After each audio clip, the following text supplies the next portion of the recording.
Kalau anda rasa banjir di Hanyai sekadar biasa-biasa, hari ini dah masuk hari ke-7 dan tak nampak akan surut. Yang ke mall, kantoi ada skandal. Yang ke Hanyai dengan skandal pun, kantoi juga. 无论如何，我们 try 看，我们尽量看，找马来西亚的政府过来帮忙一下，找马来西亚政府过来支援，真的很无助，真的很无助了，我跟你讲，不简单。 Nak bagi mudah faham macam mana banjir kat sana. Yang anda tengok sekarang ni, hujan di Malaysia dengan kadar 150mm sehari. Tapi hujan kat Hanyai 700mm satu hari. Hampir 5 kali ganda.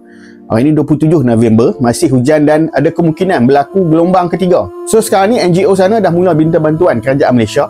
Skala banjir terlalu besar. Dan Thailand paksa fokus rakyat mereka dulu. Kampung, sekolah, hospital. Pelancong asing masuk daripada Malaysia, masuk giliran yang seterusnya.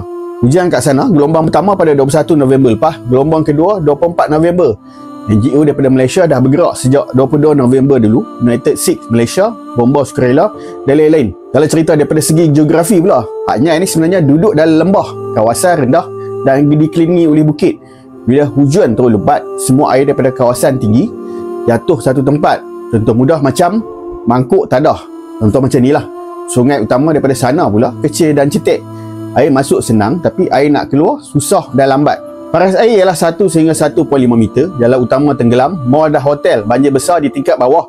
Elektrik terputus di beberapa kawasan. Kalau ikut laporan bernama, 30,000 orang berada di Hanyai ketika gelombang pertama. Yang terkandas ialah 3,000 orang yang telah diselamatkan. 2,500 maksudnya yang masih terkandas 500 orang hari ini. Cuaca 3 ke 5 hari mendatang hujan masih turun, cuma lebih ringan. Air dijangka lambat surut sebab saliran penuh. Risiko banjir untuk gelombang ketiga wujud jika hujan kembali 300 ke 400mm satu hari. Majoriti yang terperangkap hotel di sekitar Lee Garden, Kim Yong Market dan pusat bandar. Bahagian dapat makanan, bahagian tak dapat.